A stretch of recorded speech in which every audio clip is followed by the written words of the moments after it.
Cette semaine au podcast ordinaire, j'ai reçu mes amis Youssef et Nour de You Know Matcha pour parler évidemment de leur belle compagnie de matcha. Ma femme serait évidemment jalouse présentement parce que j'ai reçu en plus des produits durant l'épisode. Ils viennent tout juste de passer à Dans l'œil du dragon. Super de belle offre, super de belle croissance incroyable qu'ils ont vécu présentement.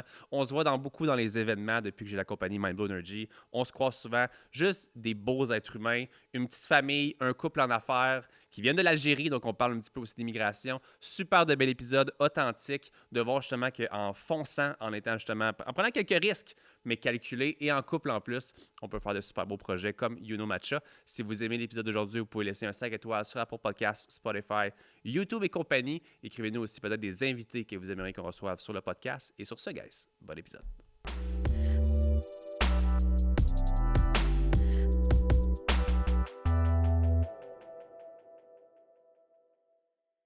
Petite pause à l'épisode du podcast ordinaire pour parler d'un de nos merveilleux sponsors qui est ma compagnie, Mindblow Energy. Eh bien oui, sachez que je sponsorise mon propre podcast. Qui a dit que je pouvais pas? Mindblow Energy est une compagnie québécoise de produits énergisants sous deux formes, soit en boisson énergisante pétillante ou tu fais ta boisson énergisante toi-même à la maison avec notre best-seller ici, supplément. Quand vous allez sur amazon.ca ou mindblowenergy.com, le supplément est en furie présentement. Donc deux façons de le consommer et comme je le disais, nos produits ont des nootropics à l'intérieur qui sont des ingrédients qui augmentent les fonctions cognitives. C'est pas juste de la caféine, c'est vraiment des ingrédients qui aident au focus, à l'énergie longue durée sans le crash, mémoire, clarté mentale, vous allez voir, c'est vraiment cool et je le répète, vous avez deux différents choix. Et petite primeur, nouveauté maintenant avec la sans caféine de Mindblow. Si vous aimez les effets des nootropics pour justement être plus concentré, plus focus, mais que vous voulez encore consommer, je sais pas, du café, une autre boisson, ou si vous voulez pas de caféine du tout, c'est le nouveau choix à faire. Merci beaucoup à Mindblow de sponsoriser l'épisode d'aujourd'hui. Et sur ce, de retour à l'épisode. Nour et Youssef au podcast ordinaire, comment vous allez? Ça va très bien, merci. Et toi? Très bien. Merci beaucoup. Je suis content de vous avoir. Merci, nous aussi. Très content d'être là aujourd'hui. Ça fait longtemps qu'on on en a discuté. On s'est rencontrés il y a quoi déjà, un peu plus qu'un an, je pense, sur le fameux bateau. Oui, exact. À la croisière. Exact. La croisière des influenceurs. Ouais, des influenceurs. C'était une belle expérience, sérieux. Ouais, c'est le fun. Nice. C'est le fun. Ouais. Honnêtement, j'essaie de continuer de faire le plus possible de petits événements comme ça qui sont. Pour rencontrer des gens. Ouais, c'est le fun. Ouais, Puis, comme on dit, on s'est rencontrés là, puis au final, on est resté en contact, on se voit dans les événements, des trucs. Fait que très content de vous avoir pour parler de You Know Matcha. Merci. Mais on parle aussi de votre parcours atypique, on parle de votre parcours entrepreneurial. J'ai envie de commencer par le fait que tous les deux, je pense que vous n'êtes pas d'origine québécoise à la base. Les deux, vous êtes algériens, c'est bien Exactement. Ouais, On est exact. nés en Algérie. OK. Fait que les deux, vous n'êtes pas nés ici au Québec. Ouais. Ben, moi, je suis Oui, arrivé super jeune ici. J'avais 3 ans. OK. Puis c'est ça, on est venu ici, on s'est installé. La situation en Algérie c'était chaud un peu. Il y avait la guerre, il y avait un peu de terrorisme aussi. Donc mes parents ont décidé de venir ici. Puis voilà, on est arrivé ici, j'avais 3 ans et c'est une famille vraiment très modeste. Là. Mes parents, c'est des salariés aussi. Je viens pas vraiment d'un milieu très entrepreneurial non plus. Mes parents, ils sont venus ici, ils travaillaient. Puis c'est ça. J'ai de la misère souvent, avant qu'on s'en vers toi, non, tu sais, souvent, on voit de plus en plus des familles québécoises qui partent vivre à l'étranger, puis on voit de plus en plus, c'est pas vraiment en grande quantité. Ouais. D'origine québécoise, tu veux dire? Ouais, tu sais, qui commencent à vouloir À partir, s'expatrier, je pense que c'est ça le terme. Mhm. Chez les Algériens, je pense que c'est beaucoup plus courant, en tout cas de ce que je vois, puis vous n'êtes pas les premiers Algériens que je reçois sur le podcast. Justement, tu sais, j'allais juste le laisser terminer de parler, mais ton dernier invité, c'était justement un Algérien qui a quitté, je pense, à peu près à la même période que Youssef a quitté l'Algérie. Dans la décennie noire en Algérie. C'était vraiment une décennie noire parce que c'était une période de terrorisme. C'était très civil, c'était intra vraiment dans le pays. C'était un mouvement islamiste de la part de certains extrémistes qui voulaient... mettons plus islamiser le gouvernement. Pas me lancer dans une grosse explication politique, mais c'était à peu près ça. Ouais. Puis, fait que, c'est ça, comme j'ai dit, Youssef est allé vite, mais sa mère a vécu quelque chose d'important qui a fait encore de décliquer puis de quitter le pays. C'était l'élément déclencheur un peu. Tu veux en parler? Ouais, ben, ma mère travaillait dans un salon de coiffure, en fond. Puis cette journée-là, elle a quitté un petit peu plus tôt, le salon de coiffure, puis c'était à cette époque-là, parce que c'était vraiment chaud un peu. Puis quand elle est partie... Elle n'avait pas encore quitté. Elle n'avait pas encore quitté? Non, excuse-moi. Tu peux la raconter. Parce que ma mère parle beaucoup avec elle, elle raconte ses anecdotes. Correct, les gars, des fois, on n'est pas les meilleurs pour raconter des histoires. Hein. Disons, c'est A à B. C'est vraiment la collègue de sa mère qui avait fini avant. Puis en rentrant vers chez elle, sa collègue s'est fait égorger. OK. Je l'ai dit, puis... les frissons. Ouais, elle s'est fait égorger. Après ça, ma belle-mère en a entendu parler, puis elle a décidé de ne pas quitter le salon parce qu'il y avait du mouvement dans le quartier beaucoup. Puis elle a passé la nuit dans le salon. Elle ne pouvait pas rentrer chez elle. Quand je dis mouvement, il y avait des bombes. Beaucoup d'action. Puis le lendemain de ça, quand elle est rentrée chez elle, Youssef était déjeuner, mais elle a dit à mon beau-père, là, c'est assez, on part. Puis c'est elle qui avait commencé par faire les procédures pour venir au Canada. Puis dans le fond, elle l'a quitté. Il est resté là-bas avec son père. Moi, j'ai vécu environ une année sans ma mère. Ouais, c'est ça. Elle est arrivée ici au Canada avant nous. Ça comme préparer le terrain un peu avant qu'on arrive, mais j'oublierai jamais le jour où elle est partie. Je pense que ça m'a vraiment marqué. Tu te rappelles encore? Ouais, je me rappelle encore, j'avais juste 2-3 ans, là, c'est fou. C'est fou. Je me rappelle encore du moment, j'ai des flashbacks du moment où elle avait pris le train, parce qu'elle prenait le train pour aller à une autre place. Puis je me rappelle, je criais, je pleurais, puis c'était vraiment quelque chose pour elle. Ces jeunes-là pour être séparés de sa mère. Ouais. Puis elle aussi, elle pleurait, là, je me rappelle encore. C'est parce que je suis pas capable de me mettre moi-même en image, dans le sens où c'est quelque chose que, encore là, on peut pas dire qu'on va jamais le vivre ici au Québec, mais je veux dire, il y a très peu de chances quand même. Donc c'est fou de se dire que dans un si jeune âge, il y a quelque chose d'autant marquant qui se passe, puis en même temps, pour des parents, t'sais, encore là, nous ici, on vit beaucoup avec le confort, avec, peu importe la situation économique ou laquelle la famille vit, on a une situation quand même confortable. Je veux sécuritaire. Dire, ben oui, on peut sortir dans notre cour, il n'y a pas de stress, puis on rentre chez nous. Puis, on est très chanceux. Oui, exact. Fait que de dire que, mettons, demain arriverait quelque chose, puis que je dois commencer à me dire, il faudrait peut-être que je quitte le Québec pour X endroit, ça m'effleure même pas l'esprit. Parce que pour moi, je me couche sur les deux oreilles, puis je me réveille de la même façon. Fait que c'est assez particulier, puis je sais que vous étiez en jeune âge quand même. Ouais. C'est ça, fait qu'on le vit pas comme un adulte le vit. C'est pas nécessairement un traumatisme. Lui, tu sais, qu'est-ce qui l'a, mettons, marqué, c'est de quitter sa mère.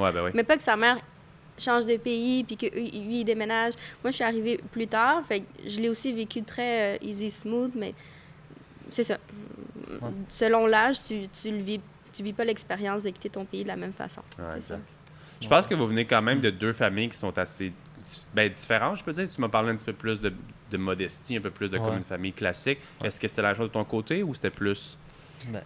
moi, j'avais les deux côtés dans mes parents. Mettons, mon père, très modeste, mais il a fait son chemin tout seul. Fait que moi, j'ai immigré ici à l'âge de 8 ans. Mon père était enseignant en Algérie, puis il y avait 2 commerces en même temps. Fait qu'il y avait un cybercafé. C'est là où tu payes à l'heure pour avoir accès à un ordinateur.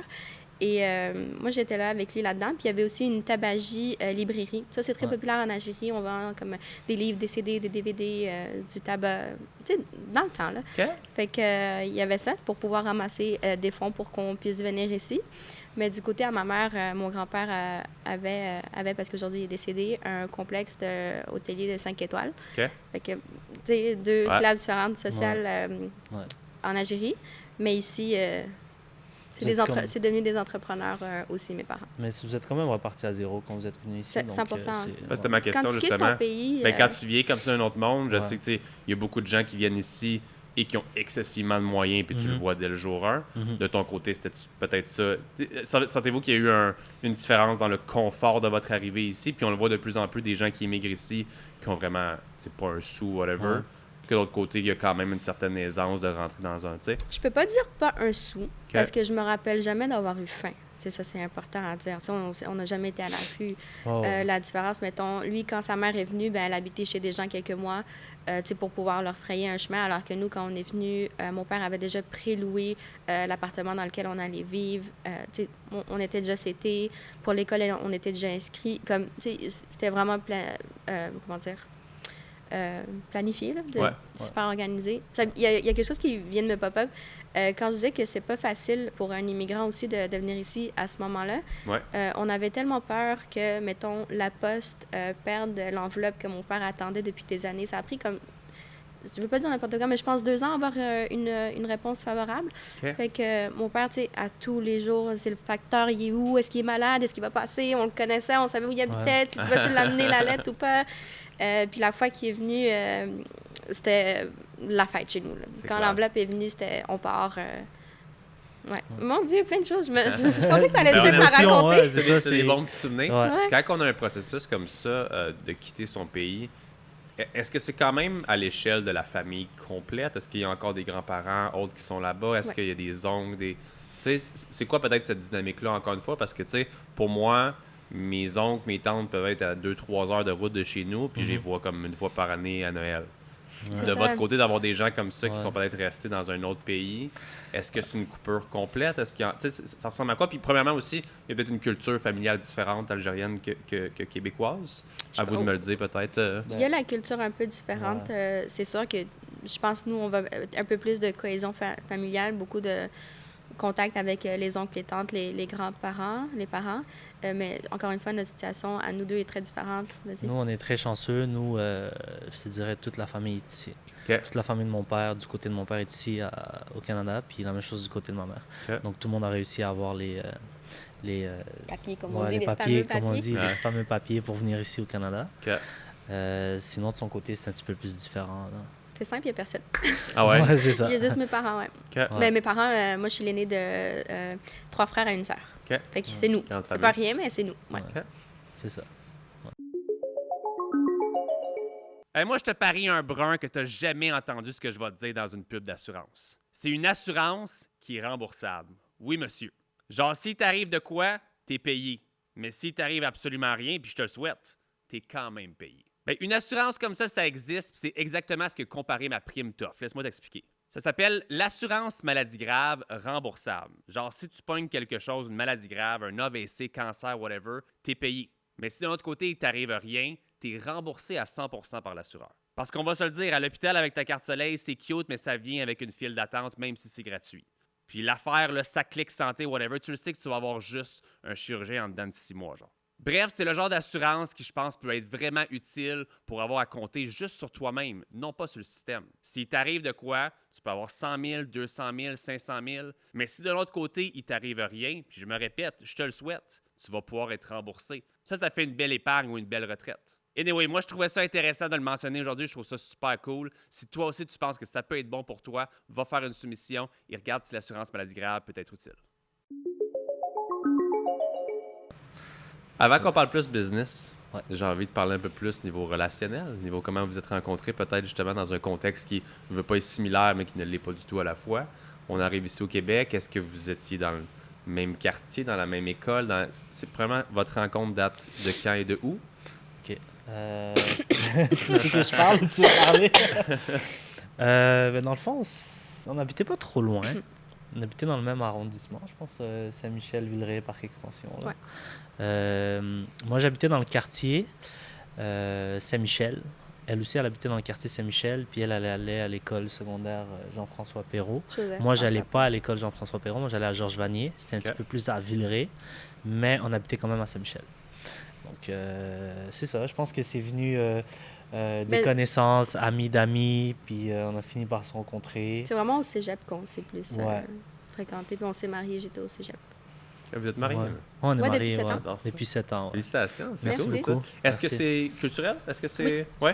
Ouais, ben tiens, on s'aimait quand même. Oui, non, mais... C'est pas ça pour ça, je dis simplement, encore une fois, nous, avec ma femme, je pense qu'on est fiancés depuis 6 ans peut-être. Je veux dire, encore une fois, tout ce qui est culturel, pour moi, me fascine souvent parce que je sais qu'il y en a pour qui le mariage est hyper important. Chez les Québécois, ils sont de plus en plus, se l'est un peu moins.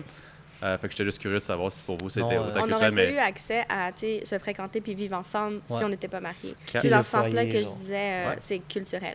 Mettons, si tu veux un homme dans ta vie, OK, c'est la route à prendre. Tu te maries, tu vas aller vivre avec lui. C'est ça les démarches à suivre. Mais on a été traditionnel aussi par rapport à ça. On ne s'est pas rebellé contre nos parents, notre culture, notre religion. On a respecté le milieu dans lequel on est né, puis on a grandi, puis on a été éduqués. Puis on était prêts à aller vivre ensemble, donc ça marchait bien. That's it, j'aime ça. Ça impressionnait tout le monde quand j'étais au cégep. Ben, c'est ça. Jeune. Parce qu'encore c'est jeune, puis encore une fois, si je parle, je veux dire, pour nous, en tant que Québécois qui est né ici. C'est pas vraiment courant. Là, c'est allé de moins en moins. Je pense que peut-être nos parents, ou même plus nos arrière-grands-parents, début vingtaine, OK? Mais j'ai vu un sondage dernièrement qui disait comme des je sais pas si c'est les Québécois ou tout simplement comme des êtres humains de 30 ans qui sont mariés, qui ont une maison, puis tu vois l'espèce de pente décroissante qu'en ce moment, c'est minime le pourcentage. Fait que de voir quand même que tant mieux que c'est dans votre culture, c'est respecté comme ça. Y a-t-il un gros clash quand même entre le fait de venir vivre peut-être ailleurs que dans vos propres racines, puis d'essayer quand même de respecter toutes ces cultures-là auxquelles, tu sais, je veux dire, ces habitudes-là, etc., y a-t-il quand même beaucoup de... C'est sûr que c'est moins simple, surtout, mettons, quand tu es au primaire, tu te sens différent des autres enfants. Après ça, au secondaire, tu commences à un peu plus, mettons, t'approprier ton identité, puis reconnaître le pourquoi que tu n'es pas nécessairement différent, mais chacun sa culture. Des fois, tu es traité différemment, puis tu poses des questions, puis tu es comme, pourquoi? Puis... Tu sais, moi, je suis venu quand même plus jeune. J'ai grandi ici. Depuis, j'avais 3 ans, j'étais un bébé. Je pense qu'elle a comme un petit peu plus vécu que moi, parce qu'elle est arrivée ici, parce que c'est comme s'il était déjà intégré. Moi, j'arrive, puis là, je demande à mes parents de faire l'Halloween, puis ils sont genre, non, on fait pas ça, c'est une fête païenne. Je suis comme, non, c'est juste ramasser des bonbons. Je dis, non, je t'ai dit que non, fait que pas de déguisement, mais j'ai quand même pris un sac, je ramassais des bonbons. Ouais, puis tu sais, les fêtes de Noël, puis tout. Moi, je pense que ça s'est fait beaucoup plus naturellement, vu que je suis venu un petit peu plus jeune. Mais c'est ça, de son côté, elle, je pense que c'était un petit peu plus nouveau. Là. Parce qu'il y a-tu des choses comme ça qui deviennent un peu... Puis parlez-moi, si des fois, il y a des questions qui... C'est 100% par manque de connaissances ou de... Oui, ça Y a-tu des choses comme ça, des décisions qui viennent un peu hybrides, qui viennent un peu comme entre justement 100% qu'est-ce que vous avez dans votre culture, puis qu'est-ce que les Québécois ou comme autres religions, whatever, ont? Ben, on parle de Noël. Ouais. Je décide demain que je vous invite à Noël. Non. On viendra avec plaisir, mais Noël... Pour nous, ça voudra dire un souper chez Sam, alors que pour toi... ça va vouloir dire Noël. Exact. Je comprends. Ouais. Puis si on fait un échange de cadeaux, pareil. C'est la période des soldes où il y a des beaux des coffrets partout. Fait qu'avec, on le fait ça d'ailleurs. Hein? On achète des cadeaux, puis on se les a parce que c'est la période de... On dirait que c'est comme si l'esprit de Noël embarque quand même. C'est le fun, c'est beau des sapins, c'est beau les lumières. C'est ça, c'est vraiment toute la chaleur autour, qui vient autour, ça reste beau, mais nous, on le traite plus de façon commerciale, un peu plus que ce qui s'est rendu aujourd'hui, que la façon plus religieuse. C'est la même chose pour tout. Halloween, Noël, Pâques. J'aime ça dans le sens où c'est le genre de questions que je trouve que j'ai jamais la chance de poser. Je veux dire, évidemment, je suis à l'aise avec vous, mais en même temps, c'est juste... Je sais pas, c'est pas quelque chose de la culture générale que je trouve que justement on a la chance de poser comme question, puis de vraiment comprendre aussi. C'est vrai. Fait que c'est intéressant. Mais tu sais, ça peut être différent un petit peu pour tout le monde, mais pour nous, c'est vraiment de la même façon. C'est comme ça qu'on le voit. Là. Mais maintenant, j'autorise ma fille à faire l'Halloween. J'achète des déguisements pis tout. Sinon, à 3-4 ans à la garderie... Ben, c'est ça, c'est ce que je veux dire un petit peu où c'est hybride, dans le sens où, tu sais, il y a beaucoup, je pense, de choses qui peuvent suivre les générations, comme il y en a d'autres que vous pouvez avoir un petit peu plus d'ouverture par rapport à aussi, j'imagine, le lieu, tu sais, où est-ce qu'elle est née. Tu veux pas, c'est au Québec, si 99% des enfants dans la classe le font, j'imagine que des fois, c'est difficile de vouloir faire l'inverse. Tout passe par l'éducation et compagnie. Puis évidemment, ben là, vous êtes rendu sur la Rive-Sud, c'est un peu différent aussi, là. D'avoir les deux été à Montréal, je pense que vous avez été rapidement aussi dans un milieu multiculturel. Vous auriez été né comme moi, peut-être, sur la Rive-Nord. Je vous garantis que là, peut-être 20-25 ans, c'était très peu multiethnique. Ça le devient vraiment beaucoup en ce moment, mais c'est génial. Mais à l'époque, c'était pas ça. Ben d'ailleurs, Mont-Saint-Hilaire, on l'a vécu la différence. Quand je suis allée pour inscrire ma fille à la garderie, l'éducatrice, elle me demandait mes papiers de résidence permanente. Puis je suis comme, j'ai pas ça, mais j'ai mon passeport canadien. Ça, c'était drôle. Ça. Là, elle me dit, je sais pas si ça marche, ça. Non, j'ai besoin de résidence permanente. Regarde, c'est ça que la feuille a dit. Puis elle dit, ben, tu parles français, là, tu sais. Mais comme je suis citoyenne, j'ai mon passeport. C'est ça, c'était comme. Fait que c'est un monde méconnu, là, les procédures d'immigration pour ce monde-là. Tu sais, nous, ça nous atteint zéro. On est comme. Non, c'était pas négatif. Elle était très gentille. Très gentille. On comprend. On comprend. Mais c'est drôle de voir comme cette distance-là au début, alors qu'à la fin, quand on partait, mettons, de la garderie pour inscrire Alia à l'école, ben, l'éducatrice, elle avait les larmes aux yeux. Je suis comme, t'es triste qu'on parte? Elle dit, ben oui, vous êtes tellement des bons parents. Ça m'a tellement touchée que ça passe de limite, j'ai peur de l'inconnu à je vous aime tellement, je veux pas que vous enlevez votre enfant. Ça m'a touché, ça. On vient de vivre ça, nous autres, justement. Ma fille rentre à la maternelle. Donc, on a eu la rencontre de parents hier, puis elle rentre demain officiellement. Nice. Dans le fond, sa gardienne, c'était la personne qui m'a gardé moi quand j'étais jeune. Donc, elle a commencé sa carrière avec moi. Et là, elle termine sa carrière, il reste quelques années, mais avec mes enfants, tu sais. Ça a été très émotif parce que, justement, elle a fait un petit montage de comme on voyait des photos de moi étant jeune. C'est cute, ça. Et là, maintenant, de mes enfants. Ça a été cool de voir cette espèce de... Puis c'est le même endroit, la même maison, dans le quartier où ma maison de jeunesse était là aussi. Fait que c'était très nostalgique. C'est magique, ça, Ouais, c'est très cool aussi de voir ça. Nice. C'est beau. Si on parle un peu de You Know Matcha, avant même qu'on aille dans ce vif-là, on a parlé un petit peu du cégep, etc., qu'est-ce qui vous a amené vers la voie entrepreneuriale? Et est-ce qu'il y a eu d'autres, peut-être, essais avant? Y a-t-il eu d'autres échecs? Y a-t-il eu d'autres choses avant de décider de lancer une compagnie de matcha? Pour ma part, à moi, comme je disais tantôt, je viens d'une famille qui ne sont pas dans l'entrepreneuriat du tout. Je pense que mon premier contact avec l'entrepreneuriat, c'était très jeune, c'était au secondaire. OK. On a une petite anecdote là, que je lui racontais la dernière fois, puis que j'ai comme compris en vieillissant. Quand j'étais plus jeune au secondaire, moi j'avais tu sais, je jouais au soccer, puis tu sais, on avait des pratiques après l'école. Ouais. Puis il y avait un dépanneur juste en face de l'école. Puis moi, ma mère, dans ce temps-là, me donnait 5 $ par jour pour dîner à l'école. Dans le temps, 5 $, c'était rien du tout. On avait beaucoup de choses avec 5 $. Moi, ce que je faisais, c'est que avec ces 5 $-là, ce que je faisais, c'est que j'achetais au dépanneur plein de bonbons pour tout mon 5 $, puis que je dînais pas à midi.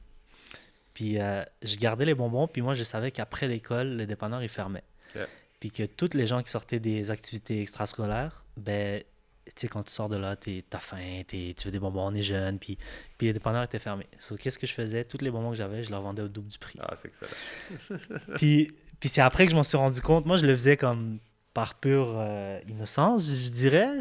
Mais il a comme compris le principe du Ouais, commerce. j'ai compris Acheter, le principe revendre. du commerce. Excellent. Acheter, revendre, puis écoute, après, je me retrouvais avec plein d'argent, puis tu sais, j'achetais ce que j'aimais à manger, je m'achetais des souliers de soccer, je m'achetais des chandails, c'était vraiment nice. Je pense que c'est ça vraiment le premier contact que j'ai eu avec l'entrepreneuriat. Mais comme Quand on est premier, jeune, hein. c'est... Les 5 piastres, les 10 piastres, les 20 piastres. Ouais.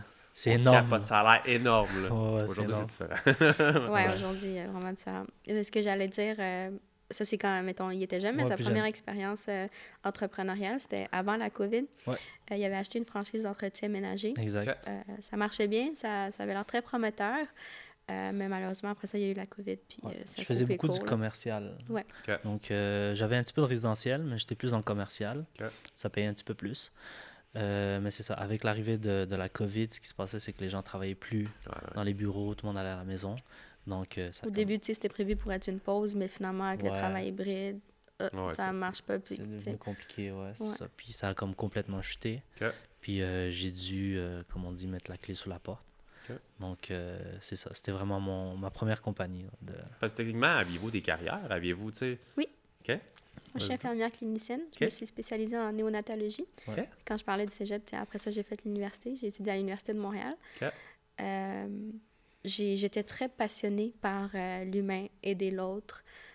Justement, la raison pour laquelle je me suis spécialisée en néonatologie, c'est parce que je me suis dit à quel moment un être humain pourrait le plus avoir besoin de moi. Mais je me suis dit, c'est au début de sa vie, quand Ouais. c'est très critique. Tu sais, c'est comme maintenant ou jamais, parce qu'en fin de vie, c'est la fin de la vie. Ouais. Il y a les soins PAL, tout ça. Oui, je veux dire, il y a quelque chose à faire, mais comme quelque chose qui allait être plus significatif pour moi. Fait que c'est ça, j'ai travaillé dans des milieux de nuit. Malheureusement, ça, j'aimais moins ça. Ça perturbait énormément mon corps.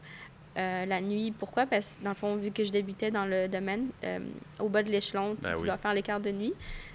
Malgré que je sois une maman, c'était pas un facteur qui me permettait d'avoir des quarts de jour ou Ok. quoi que ce soit. Fait que c'est ça. Tu sais, quand moi je me réveille, qu'eux ils soupent, mais moi je dois déjeuner, ça marche pas trop. Ouais. on se voyait quasiment pas. Ouais, là. puis tu sais, le milieu hospitalier aussi, c'est pas quelque chose de simple. Là. Tu sais, je pense qu'on en entend suffisamment parler Ouais. de ma carrière aux nouvelles. Pas ma carrière, plutôt ma profession. Ouais.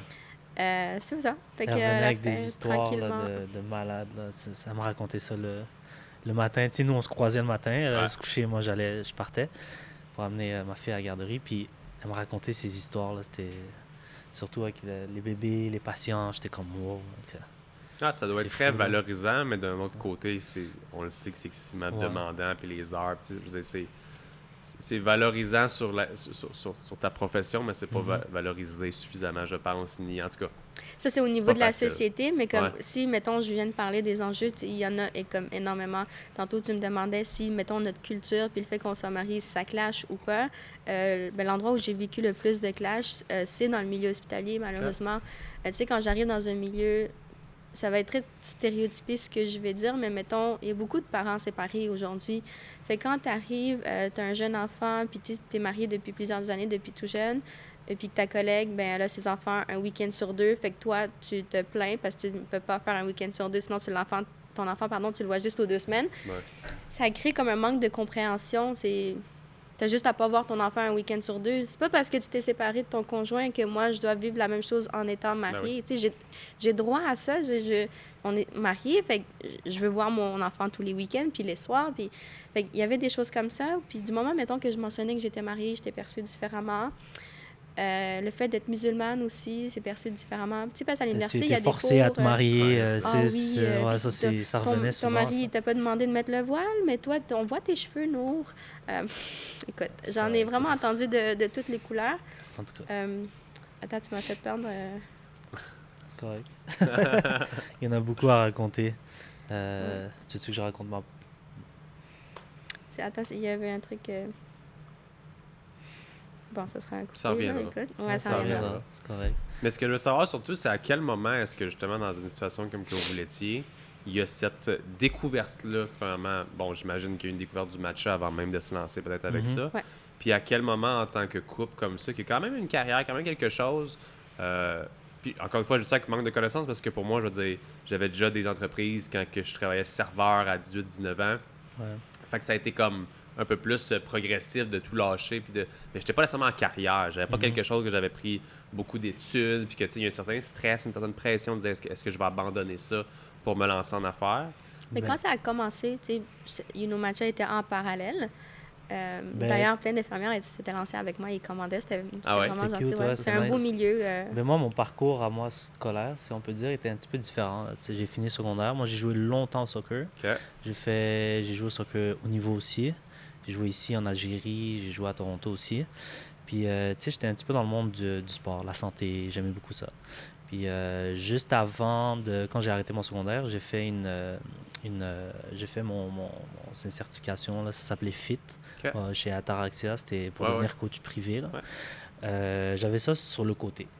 Je commençais en parallèle, j'avais fait ma certification, puis après j'ai parti ma compagnie de ménage, mais j'avais toujours ma certification, donc là, vers la fin de la COVID, j'ai commencé à comme donner des cours de musculation, je travaillais dans des gyms aussi, puis c'est ça. Mais après, je pense que ça vient de là, ça vient du fait qu'elle était dans le domaine de la santé, qu'elle aimait prendre soin des gens aussi.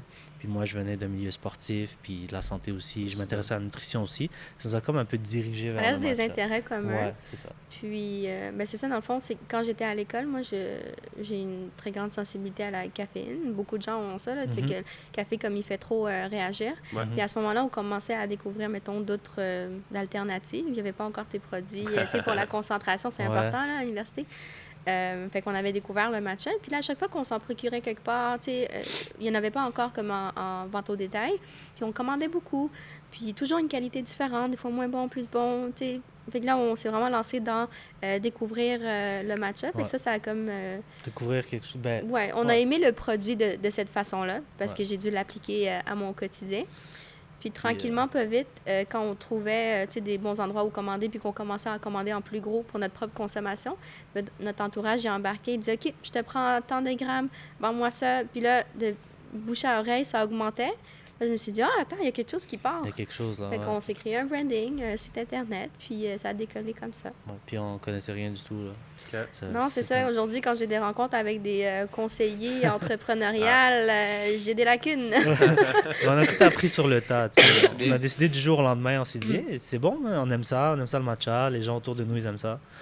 On crée des sites Internet. Moi, j'ai checké sur YouTube là, comment créer un site Internet, TikTok, tout ça. Fait que certains qu'au début, on passait quand même par un distributeur. On n'a pas commencé nous-mêmes notre propre distributeur. Fait que les premiers mois, on passait par un distributeur, puis jusqu'à ce qu'on décide de voyager au Japon, pour juste la traçabilité du produit que nous-mêmes, on consomme, on trouvait ça important. Fait qu'on a fait un beau cheminement là-bas aussi. Il y a eu d'autres barrières, beaucoup langagières là-bas, culturelles. Quand tu vas en milieu plus rural, tu n'es pas nécessairement la bienvenue parce que la quasi-totalité de la population au Japon est japonaise, tout simplement. Ils ne quittent pas leur pays, puis il n'y a pas tout le monde qui est la bienvenue. Dans les régions touristiques, oui, tu vis le meilleur voyage de ta vie, mais en région rurale, c'est pas pareil. Là, à un moment donné, on débarquait de l'autobus, puis il y avait une personne âgée à côté de Youssef. Quand il se lève, la personne âgée, elle fait genre... bon débarras, comme si, lui, il était... Oh! Ça, c'est un peu le dark side du Japon, là. Ouais. Les gens sont vraiment très Mais conservateurs. tu sais, un touriste va pas dans ces endroits-là. Ouais, c'est ça. Vraiment, je te dis, c'est très rural. C'est dans la campagne. Fait que Ils c'est passent leur normal. vie complète à pratiquement juste voir d'autres Japonais, donc pas nécessairement être Exactement. ouvert culturellement. Exactement. Des fois, il y en a Puis qui reçoivent moins. ils sont tellement polis, bien éduqués, ils ont Ouais. leur manière. Fait que quand tu viens et tu n'agis pas de la même façon, je les comprends, on est intrus. Tu sais. Ouais. Je Tu dis parles pas fort, que la réaction. tu leur ressembles pas, Ouais, t'as des choses pas les comme mêmes ça. manières. On est Ouais, grand, lui il est barbu, là, tu sais. Ouais, c'est Ça- ça. Ils ont pas de dents. Petite pause dans l'épisode pour parler d'un de nos incroyables sponsors qui est Shop Santé. Et aujourd'hui, on parle des produits du jour, qui est les produits de mon ami Jérémy, le Fit Cook. On parle des produits Fit Cook Foods. Il y en a tellement de produits. Des épices sans sel, le nouveau spray vaporisateur ici de caméline goût de beurre, des vinaigrettes, des livres de recettes, name it. Tout ce que vous pensez dans la nourriture, version santé, sans culpabilité, allez voir les produits Fit Cook Food dans une succursale Shop Santé près de chez vous. Merci beaucoup à Shop Santé de sponsoriser l'épisode d'aujourd'hui. Et sur ce, guys, de retour à l'épisode.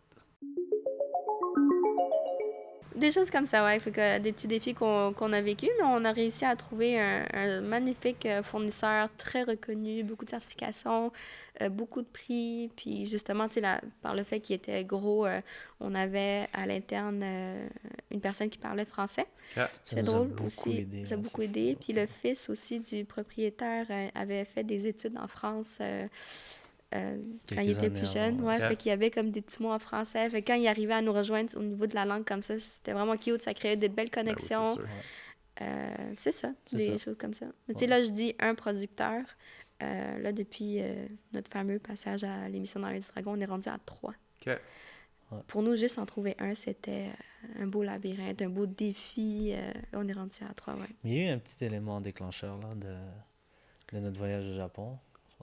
Oui, c'est ça, l'entreprise, c'est comme vraiment un cumul de circonstances. C'est un cumul de circonstances qui ont fait que... Comment que ça a décollé? Parce qu'il y avait de la demande, puis la décision de partir en voyage, puis comme, mettons quoi, explorer plus d'avenues, c'était parce qu'il y avait quelque chose de spécial. C'est comme ça qui nous a poussé un peu à tu sais, au début, notre entourage en voulait, puis ce qui nous a vraiment poussé à aller au Japon, c'était un incident qui s'est passé au travail. Okay. Je travaillais, puis, tu sais, je faisais plus vraiment de coaching. Puis, j'ai commencé à travailler pour une compagnie. Puis, il est arrivé un incident. Puis, dans le fond, il y a un collègue à moi qui travaille avec moi qui est décédé devant moi au travail, sur les lieux de travail. Okay. C'était un accident de travail. Ouais, c'est un accident de travail. Il avait glissé d'une plateforme. Puis, il s'était ouvert la tête. Puis, j'étais le premier sur les lieux parce qu'il était juste à côté de moi. Donc, j'ai tout vu, malheureusement. Puis, c'est ça. Il y a eu un accident de travail, puis j'ai dû arrêter le travail à cause de ça. Okay. Il a eu besoin de prendre soin de sa santé. C'est vraiment comme... Au début, il ne le réalisait pas. Mais tu sais, moi... Au début, j'étais comme ça va aller. J'ai étudié un peu en santé mentale. Fait que je suis genre, là, c'est comme à moi là, de regarder pour lui. Pour moi, j'étais un gars, je suis tough. Ouais, mais c'est correct. Moi, je pensais que j'allais rentrer chez nous, puis le lendemain... Ça allait aller, il est arrivé quelque chose, that's it. Mais finalement, il faut faire attention quand on vit des événements comme ça, parce que des fois, ça peut être un élément déclencheur qui vient chercher autre chose qui était potentiellement pas pour être déclenché dans ton cerveau, mais qu'un élément déclencheur négatif comme ça peut venir déclencher. Fait que c'est ça, il a pris soin de lui. Puis, part de sa thérapie, c'était faire des choses qu'il aimait. Fait qu'on a décidé de voyager puis comme aller plus loin dans ce projet. À la base, d'aller voyager comme ça, c'était-tu vraiment avec l'objectif de trouver un producteur et de grossir? Ou c'était plus un peu comme un side idée? Side idée, vraiment. C'est comme si ça a comme démarré tout seul, Matcha. C'est comme la combinaison de nos intérêts, puis le fait de voyager, faire ce que tu aimes dans la vie. Ça vient vraiment comme sous le thème de fais ce que tu aimes. J'aime ça. C'est ça. Travailler en couple, on fait ce qu'on aime, on est avec la personne qu'on aime. Ouais. Commencer la dynamique. J'aime souvent rire parce que vous n'êtes pas le premier couple en affaires que je vois ça sur le podcast. Moi, je suis tout le temps que moi et ma femme. On s'aime, on est fait pour être ensemble. Et jamais on pourrait être ensemble. Jamais de la vie. C'est sûr que c'est pas facile. On cloue un clou dans le mur pour un cadre ou quelque chose. Il va y avoir de la friction. Mais on est comme ça, puis on le sait, puis on s'aime comme ça.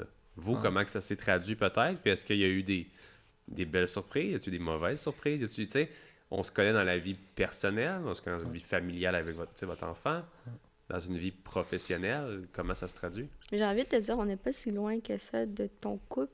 OK. Parce qu'à la maison, oui, tu sais, un clou. Ah, je t'avais fait le point ici. Pourquoi tu vas à côté? Ça marche pas. Ça marche pas. Il y a certaines choses qui... Mais on arrive à travailler ensemble. OK. Mais c'est ça, des fois, je me pose la question de est-ce qu'on serait mieux à pas travailler ensemble? Vraiment quelque chose de... On travaille très bien ensemble, là, ça marche bien. Mais je me dis, si toi, c'est ça ta raison, mettons, est-ce que ça ferait quelque chose... mettons, il y aurait un meilleur résultat si on était séparés. Des fois, j'y pense, là, parce que je trouve ça pertinent. Chacun son histoire, chacun ses limites, qui décide de respecter. Fait... On se rend compte que, finalement, on travaille très bien ensemble. Mais chacun ses forces, puis on se complète. C'est surtout ça. Exact. C'est ça Moi, qui nous aide. Moi, je suis un peu le cerveau, quelqu'un de rationnel. Lui, il est le fonceur, il n'a pas peur. Les relations humaines, tu sais, des risques. Les risques, moi, je réfléchis pas, je fonce. Puis des fois, c'est elle qui me rattrape un peu. C'est bien. C'est ça. Je pense qu'on se complète. Je pense que c'est ça l'équilibre entre les deux. Mais sinon, on parle toujours de travail. Ça, c'est difficile. Hein? Okay. Je pense que c'est la réalité pour tout le monde. Là. On essaye de mettre comme notre vie de famille de côté. T'sais, on a un enfant aussi, puis quand on est à table, on essaie de pas checker nos affaires, pas parler de la compagnie, pas parler des clients. C'est pas facile, mais on essaie de faire notre mieux parce qu'on veut vraiment donner un bon exemple à notre enfant. Puis c'est important. Hein. Je pense que c'est une des choses qui est venue, moi, justement, avec ma femme, qu'on a compris, justement, que ça fonctionnait pas ça, dans le sens où elle a sa business, elle a son salon de coiffeur. OK. Puis moi, j'ai même l'autre podcast et compagnie. Mais il y a un moment donné où est-ce que, tu sais, oui, j'ai envie d'y raconter mes choses, puis elle aussi raconte ses journées, mais c'est vraiment une infime partie de qu'est-ce qu'on a envie de se parler parce que la coiffeur, ça m'intéresse pas. Puis parce que ma compagnie ne l'intéresse pas, mais c'est pas son sujet de prédilection. Elle aime mieux que j'y parle d'autres choses de ma journée, ou de ce qu'on fait avec les enfants, ou de ce qu'on fait avec nos amis. Fait qu'on... Puis je dis pas que c'est commun ou c'est normal, dans le sens c'est notre situation familiale, puis chacun la sienne. Chacun sa dynamique, exact. 100%. Fait que tu sais, moi, j'ai appris à peut-être en parler un petit peu moins business. Fait que je reviens à la maison. Puis avant, mes bureaux étaient à la maison. Fait que la coupure, elle se faisait jamais. Depuis un peu plus qu'un an, ce n'est plus ça. Fait que je suis capable d'avoir une espèce de coupure lorsque je reviens à la maison. Puis de... T'es parti du travail. Quasiment 2 temps. Je dis pas que c'est parfait parce que j'ai encore des appels ou des choses. Mais il y a quand même une espèce de respect différent qui vient. Puis ça crée des limites. C'est plaisant. Sans te mentir, c'est plaisant. Pouvoir comme mettre ça derrière la porte, là. Tu retrouves ta petite vie de famille, t'es à l'aise, t'arrives à mettre des choses de côté. Puis je pense que nous, on est pas mal en démarrage là en ce moment. Fait que, toi, tu parles déjà d'années. Fait qu'on n'est pas là, on est en démarrage.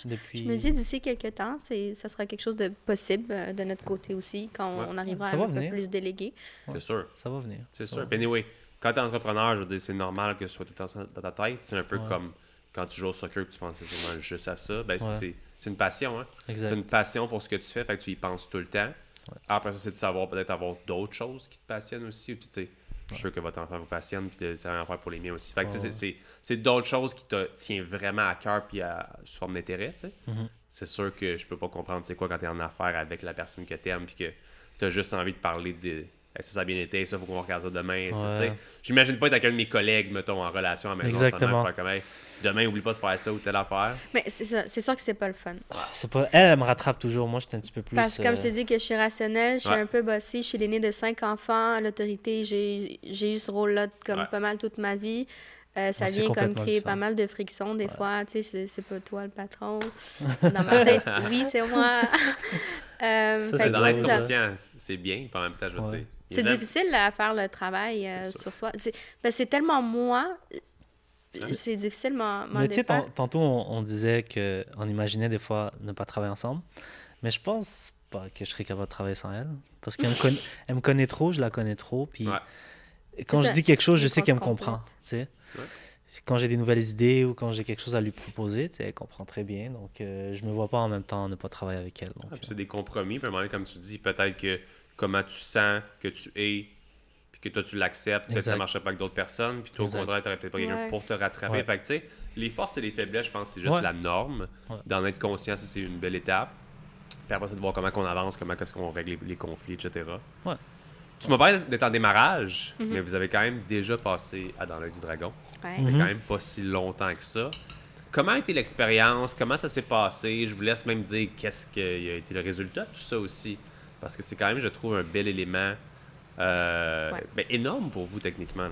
Énorme, justement, parce que, comme je te dis, démarrage, l'œil du dragon, tu sais, c'est pas le même niveau. On n'est Justement, pas moi, ça me parti faisait depuis tellement super hésiter là, par rapport... d'ailleurs, pour l'inscription, c'est Youssef qui nous avait écrit. Puis là, il dit, tiens, il reçoit une réponse rapidement. Vu que ça a été rapide, on a écrit que c'était une réponse automatique, mais non. Puis là, il me dit, tiens, t'as un formulaire à remplir. Là, je suis comme, c'est pourquoi? Il dit, pour l'œil du dragon. Je suis comme, tu vois?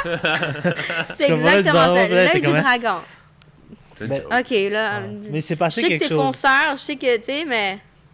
Ben, tu sais, c'est pas venu de même. Il s'est passé quelque chose au début. Oui, je suis fonceur, oui. Je pense que dans la vie, il faut toujours croire en soi. Puis, quand j'ai fait l'inscription dans l'œil du dragon, je scrollais sur les réseaux, puis j'ai vu l'annonce de l'inscription. Puis la première chose qui m'est venue à l'esprit, c'est « Ben non, Youssef, t'es trop petit. Là.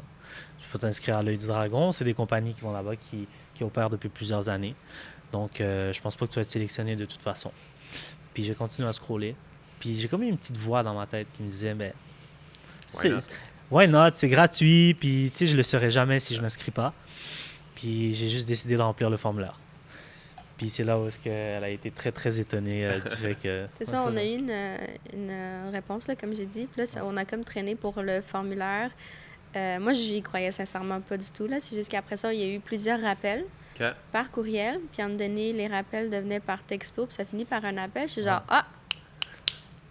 réveille-toi, c'est bon, là. Réveille. Puis là, je me suis rentrée dedans. Puis là, me donner, tu sais, il y avait des questions. C'est quoi la valorisation de votre entreprise? Ouais, comme un boy. Ça prend des experts, techniquement, pour ça, là. Mais là, j'ai utilisé mes ressources. Puis je regardais comment estimer une valorisation.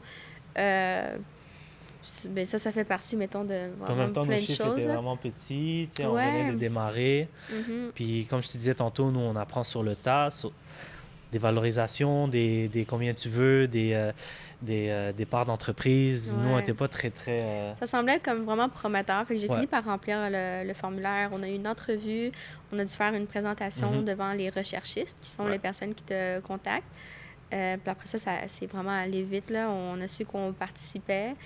Le tournage, après ça, c'était en hiver. Puis on a été diffusé le 11 juin dans le dernier épisode. Puis c'est vraiment une expérience transformante dans le sens que, tu sais, du moment que tu sais que tu participes, là, tu te dis, OK, je vais passer devant des investisseurs, faut que j'arrange ma compagnie, tu sais, pour que ce soit comme présentable autant pour la télé que pour les investisseurs. Fait que là, à ce moment-là, on avait engagé un comptable, tu sais, nous aider à mettre de l'ordre un petit peu dans nos choses, un expert financier aussi. On s'est inscrit, on a inscrit techniquement notre entreprise. Parce que comme je te dis, ça a comme démarré. On était déjà inscrit, mais il manquait certains détails là, sur l'inscription. Puis, tu sais, on a tout fait nous-mêmes. Puis, là, on a comme solidifié un peu nos bases. Oui, exact. On est devenu vraiment obsédés de ce monde-là. On a regardé toutes les saisons dans l'œil du dragon. On a regardé Dragon's Den. On a regardé Shark Tanks aussi. On a regardé Veux-tu être mon employé, la version française. Veux-tu être mon associé. Mon employé. Oh my God. C'est l'équivalent français. Et c'est tous des modèles différents du Québec, finalement, parce que c'est des modèles vraiment plus... Tu sais, quand on dit Shark Tank, c'est des sharks. Ils sont très rough. Ça nous a beaucoup aidé. Oui, énormément, parce que, tu sais... il y a des dragons, mettons, des fois, qui vont plus te poser des questions pointilleuses que d'autres. Fait que j'utilisais vraiment chacune des questions que j'entendais. Je me suis dit, comment cette question-là pourrait s'appliquer à notre entreprise, à nous, pour me préparer. Les feedbacks qu'on a eus après notre passage de la part des dragons, c'est qu'on semblait justement très, très bien préparé. Ça, je me suis dit, ça valide tout simplement la préparation que j'ai faite pendant des mois et des mois. Puis, fait qu'il y avait ça. Préparer son pitch, ça, c'est le plus fou. Mon Dieu, on pratiquait tous les jours le pitch. On a tellement de vidéos, genre... C'est une pièce de théâtre. Le 2 minutes là, que tu es supposé leur présenter au début, on pratiquait à tous les jours. Au début, il était tellement long. Puis là, comme ça s'est raccourci, tu sais, puis après ça, quoi mettre dedans. Il y a des gens qui prennent des cours là, pour un discours comme ça, mais à force de pratiquer... On a pris des genres de behind the scenes là, qu'on pratiquait. C'est hilarant. C'est hilarant pour eux. Puis on a utilisé au maximum les ressources des recherchistes qu'on avait. Qu'est-ce que vous pensez de ça? On les rencontrait comme régulièrement pour se préparer. On est très, très, très reconnaissants de cette expérience-là parce que je pense que ça n'a jamais... Pas jamais, mais je veux dire, c'est pas beaucoup mentionné que c'est une aventure sans frais. Tu sais, tu mets pas d'argent de ta poche, autre que préparer, si tu es diffusé, préparer ton stock et tout. Ouais. Je pense que c'est... Ou bien investir dans ta déco, ou c'est pas tout le monde qui vient, mettons, de Montréal, parce que le tournage, c'est au plateau de Radio-Canada, là, sur Papineau.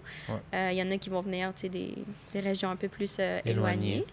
Ouais. Mais en même temps, vu que c'est pas coûteux, c'est beau, mais à aucun moment, du moment que tu t'inscris jusqu'au tournage, que tu es garanti d'être diffusé.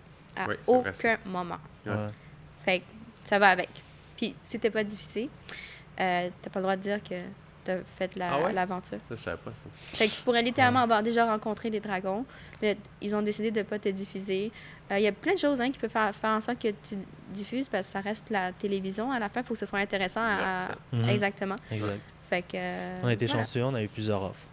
Donc, je pense que c'était intéressant à mettre à la télé. Donc, c'est pour ça qu'on a été diffusé. Même sur le plateau, le vibe était très beau. À un moment donné, j'étais émue.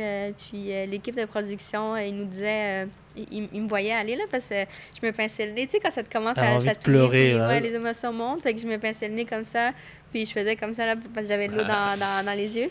Ils étaient en train de parier. Elle va pleurer, elle va pas pleurer. Moi, je dis qu'elle va pleurer. Puis ils étaient prêts à fermer mon micro si ça commençait à faire comme trop de bruit. Ça, c'était drôle. C'est une belle expérience, sérieux. Ouais, vraiment. Je pense que c'est un marketing incroyable aussi, d'avoir la chance à la télé. Les gens, je pense qu'on ne sait souvent pas à quel point. Il y a encore des gens qui écoutent la télé quand même. Ça a un impact comme assez massif.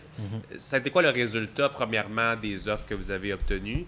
C'était quoi le résultat de la visibilité par la suite obtenue avec les gens à la maison? Le résultat des offres, c'est que, nous, on a eu 3 offres sur le plateau qui étaient une offre de Luc Poirier, une offre de Georges Caram, ensuite une offre de Anne Martel, puis aussi une offre d'aide de David Côté. Okay. Fait que, après ça, ma contre-offre était de... Là, c'est plate, je raconte aux gens... C'est pas grave, ils iront regarder. Ils iront le voir. OK, vous irez voir l'épisode. On n'a pas autant de visibilité que Dragon's Den encore. Là. Pardon.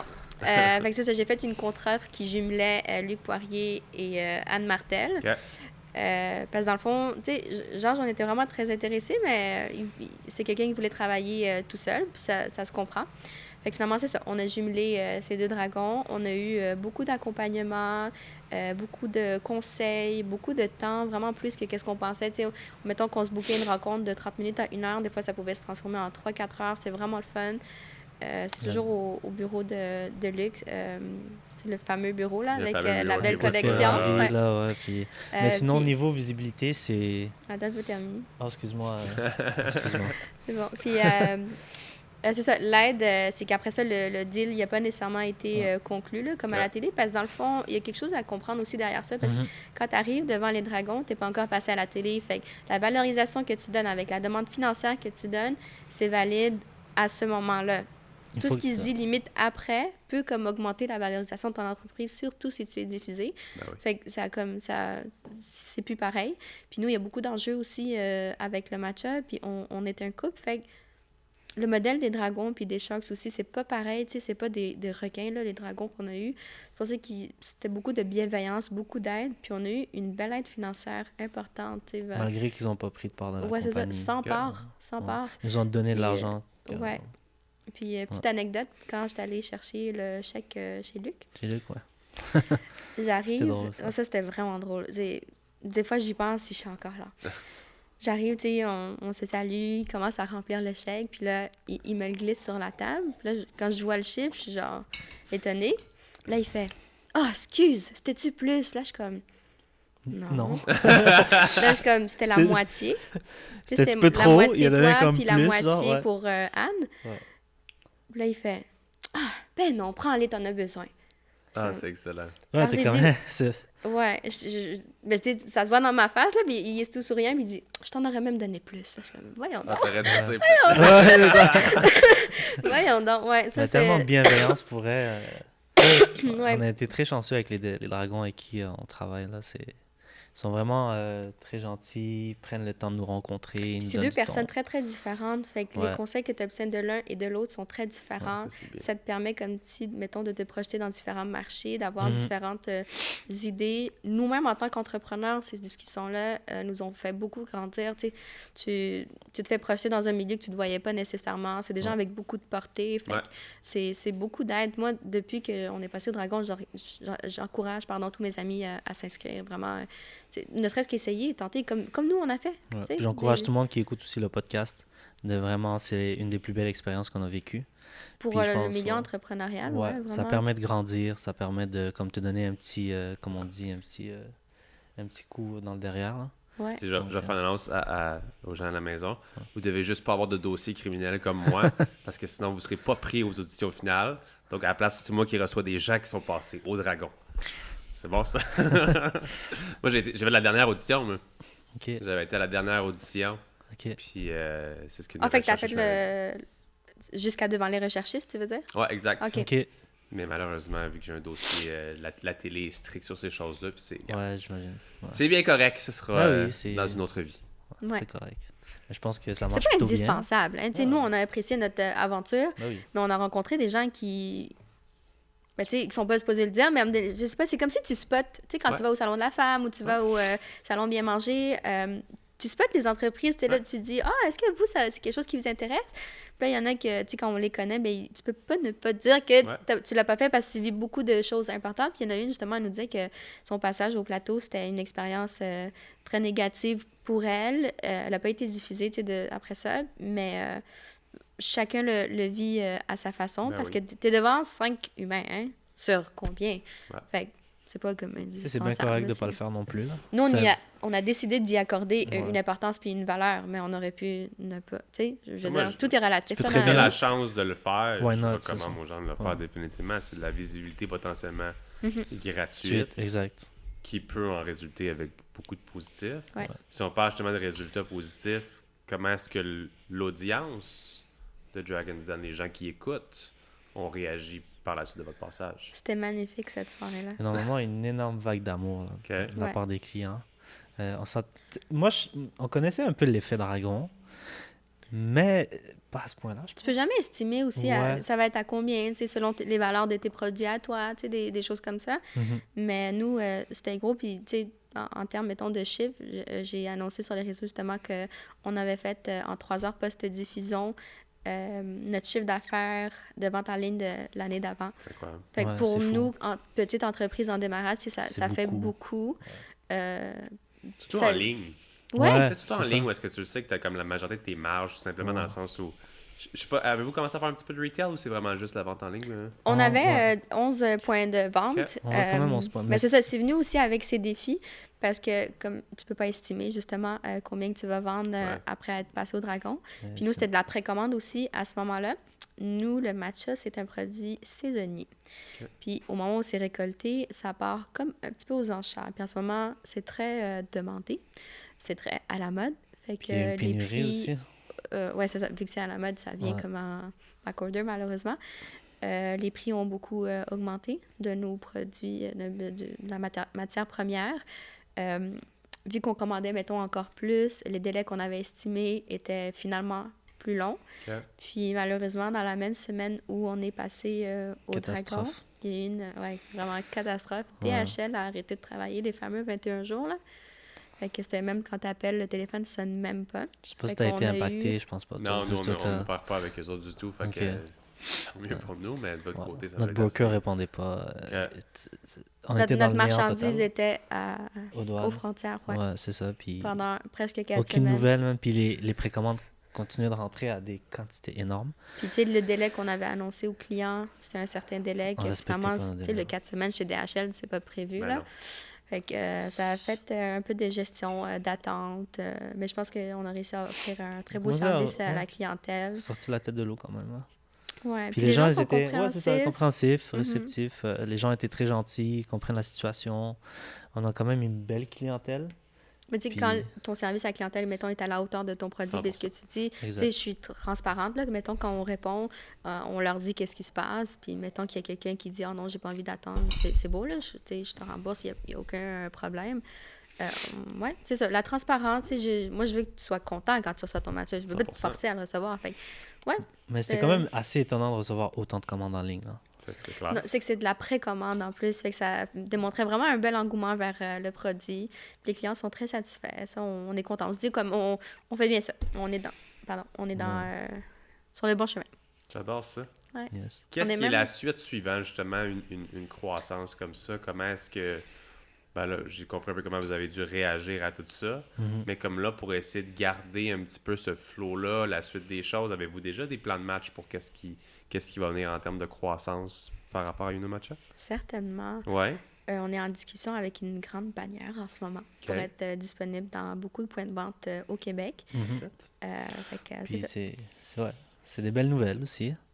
Puis, c'est ça, hein, la portée de la visibilité. Ouais. Dès le lendemain, là, des courriels, on recevait des centaines de messages, puis tu sais, vu que le matcha devenait un petit peu plus rare aussi, puis que c'était en précommande, on a dû comme vraiment comme se limiter là, par rapport à ça. En ce moment, nos points de vente sont en rupture, mais ça va s'arranger prochainement. Là. Mais notre but ultime, c'est vraiment tu sais, que Uno Matcha puisse se retrouver dans chaque foyer québécois. Là. Je pense que c'est notre but ultime, c'est ce qu'on vit derrière, c'est les émotions que ça donne, c'est la satisfaction des clients aussi quand ils goûtent nos produits. Je pense que c'est la même chose pour toi. Là. Oui, 100%. Je pense que c'est le plus important quand tu es dans une business comme ça. Puis... Oui, c'est ça. Tu veux être, mettons, chez les gens qui aiment ton produit. Surtout le matcha, c'est un mode de vie. Hein, c'est pas juste un produit comme... c'est pas instantané to go, puis tu sors avec. Non, tu prends le temps chez toi, tu le prépares avec ton bol, ton fouet. Tu apprends à aimer ça. Tu apprécies le moment parce que il y a beaucoup de gens là, qui mettent encore le matcha dans une tasse en stainless, mais tu sais, il ne faut pas. Ceux qui savent bien le consommer vont le mettre dans un verre qui n'est pas en métal pour ne pas l'oxyder. Là. Puis ils vont prendre le temps directement de le consommer. Puis c'est ça le mode de vie du matcha, plus détente, prendre son temps. Ouais, c'est ça le mode de vie. C'est un beau produit, puis il mérite de se faire connaître de tout le monde, là, je pense. Ouais. J'aime ça. Je suis vraiment content pour vous autres d'avoir été capables, justement, de prendre un start-up comme ça, mais d'avoir été bold, d'avoir pris des décisions comme ça qui sont un peu, je suis sûr, ultra stressantes, mais en même temps, qui est comme... On dormait pas, là. C'était go with the flow, là. Je veux dire, à un moment donné, c'est comme vous essayez, tu as pris un risque, ça a fonctionné, puis au final, ben, vous en avez les mérites aujourd'hui pour pouvoir continuer comme ça. Là. C'est vraiment cool. Yes. Je pense que c'est la plus belle leçon qu'on a eue, en tout cas pour moi, c'est de jamais comme te sous-estimer, de croire en toi, puis fais-le, comme just do it, puis tu sais jamais où est-ce que ça peut aller. 100%. Puis tu sauras jamais anyways là si tu le fais pas. Donc je pense que c'est ça. C'est une belle leçon. J'aime ça. Y a-tu un conseil que vous aimeriez donner à des gens justement, tu sais comme là c'en est un petit peu un. Ouais. Y a-tu des choses comme ça que vous voyez peut-être pour des gens qui aimeraient se lancer en affaires, puis des fois justement qui ont peut-être une idée, un projet, puis j'en ai plein de gens dans mon entourage qui c'est souvent ça, qu'ils ont des idées mais qui sont un petit peu pris dans un certain cadre professionnel ou comme tu sais ils ont beaucoup d'études, ils ont un bon salaire, ils ont peut-être déjà un fonds de retraite, whatever. Comme tu sais, il y a beaucoup de stress qui vient avec tout ça, qui ne veulent pas nécessairement passer à l'action. Y a-t-il des choses, peut-être, chacun de votre côté, que vous aimeriez dire à cette personne-là? Je trouve tellement que c'est, mettons, difficile, parce que comme tu as dit, c'est un certain profil de personnes. C'est pas facile de quitter ce confort-là, surtout, mettons, quand tu as des responsabilités, si tu as des enfants, une maison, une auto, faut que tu sois prêt à risquer. Fait des paiements qui doivent être faits. Il faut un peu être malheureux, j'ai envie de te dire, dans sa situation pour pouvoir passer à autre chose. Parce que si tu es satisfait, comment est-ce que ton esprit ou ta conscience ferait pour se diriger vers autre chose? Tu sais, moi, comme je t'ai dit, c'était comme j'étais pas complètement satisfaite dans mon domaine. Ça m'a permis de tranquillement dédier plus mon énergie à notre entreprise, puis éventuellement de dédier 100% de mon temps. Fait c'est ça, je trouve ça difficile comme question. Ben, tu sais, moi, je suis peut-être pas la meilleure personne pour répondre à cette question parce que je suis une personne vraiment très fonceuse dans la vie. Je réagis très bien au stress. Je suis souvent très calme dans des situations très stressantes. Tu sais, je dis pas que je stresse pas du tout, là. Ça fait partie de la game, mais je pense pas que je suis le meilleur pour dire ça, mais je dirais foncer. Puis, je comprends le côté de si t'as une vie très stable, avec des paiements à faire, t'as une maison, t'as ta famille. Écoute, comme j'ai dit tantôt, des fois dans la vie, il faut foncer, malgré que tu es dans ta zone de confort. Je pense que ce qui va faire la différence, c'est le fait de sortir de ta zone de confort. Ah oui. Parce que, 100%, comme je dis toujours, un diamant. Exact. Quand je dis toujours, un diamant, ça se fait sous pression. Donc, c'est toi qui le dis, ça? Non, comme je te dis à toi souvent. Tu vu ça dans un film? Ouais, dans un film, dans un livre, Mais tu sais, les diamants, ça fait sous pression. Donc, je pense que la meilleure façon de réussir dans la vie, c'est vraiment se mettre sous pression, sortir de ta zone de confort. Puis je pense que c'est la meilleure façon de comme, te pousser, te donner un bon coup pour accomplir tes affaires. Puis si des gens ont des idées ou essayez-les. puis laissez jamais personne vous dire que c'est pas bon. Ouais, pas écouter les autres, ça, 100%. Exact. 100%, Jamais écouter les soi-même. autres.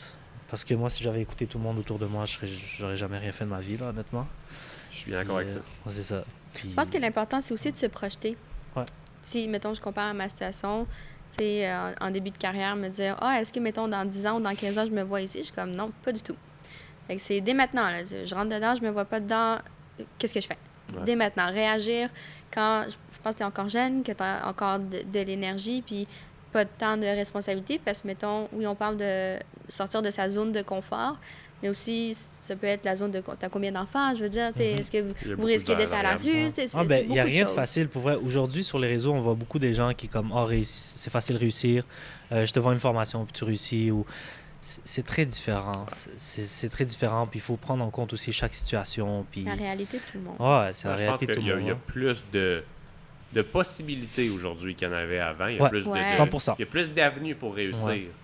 Mais sans nécessairement être allé à l'école. C'est ça qui est la beauté de la chose. Mais ça veut pas dire qu'il faut pas que tu masters cette avenue-là quand même. Tu peux pas, tu sais, être... Premièrement, tu peux pas en faire plein en même temps en pensant que tu vas réussir à 100%. Puis j'ai été souvent dans ce piège-là de vouloir faire trop de choses en même temps. Mais on est quand même dans une ère où est-ce qu'on peut, avec une tablette, un téléphone, faire de l'argent. Tu l'as dit, sans même avoir une formation ou rien, YouTube, TikTok, compagnie, tu peux monter de quoi. Mais par la suite, c'est sûr que comme si tu veux vraiment te lancer à 200%, il va y avoir une part de risque dans tout ça. Il faut être un peu fonceur, c'est sûr. Puis je pense que le meilleur moment de foncer dans ta vie, c'est quand tu es plus jeune. Quand tu n'as pas beaucoup de responsabilités non plus, quand tu vis chez tes parents, par exemple, que tu ne payes pas de loyer. Je pense personnellement que c'est un petit peu plus facile que quand tu es rendu à un âge où tu as une famille, tu as des bouches à nourrir, une maison à payer. Je pense que c'est ça. Bien d'accord. Yes. Les amis, félicitations pour votre beau succès. C'est vraiment cool de vous voir aller. À toi aussi, félicitations. Je sais que ça va beaucoup mieux. Beaucoup mieux, excuse-moi. Ça va encore mieux. Ça a très mal été. En fait, ça a super bien été. Ça a très mal été. Là, on est vraiment sur une belle avenue en ce moment. Ça va vraiment très, très bien. C'est des hauts puis des bas. C'est ça, l'entrepreneuriat. Exact. C'est régler des problèmes. C'est la croissance. C'est d'avoir du plaisir de ça aussi. Puis c'est la même chose pour moi. Je suis passionné. Fait que je suis content de vivre cette expérience-là avec vous dans les événements, etc. aussi. Fait que justement, on va se revoir très bientôt dans d'autres, j'en suis certain. Yes. Je vous souhaite le meilleur des succès. Merci à toi aussi. Merci de nous avoir aussi. Salut. J'espère que vous avez aimé l'épisode du podcast Pas ordinaire d'aujourd'hui. Super de bel épisode, honnêtement, juste authentique. C'était le fun de pouvoir jaser avec mes amis comme ça. Donc, si vous avez aimé vous aussi l'épisode, vous pouvez laisser un 5 étoiles sur Apple Podcasts, Spotify, YouTube. Je pense même qu'on est sur Amazon Music puis d'autres affaires que vous écoutez sûrement pas. Mais si vous l'écoutez, vous pouvez laisser un 5 étoiles, super apprécié. C'est des invités que vous aimeriez qu'on reçoive aussi. Peut-être que vous-même, vous êtes un potentiel invité du podcast Pas ordinaire. Vous pouvez nous écrire en commentaire ou directement à info@commercialpaordinairepodcast.com. Avec un peu de chance, on va se jaser avec une petite main bleue, un petit verre d'eau bientôt sur le podcast. Merci, guys, pour votre écoute. À la semaine prochaine. Bye.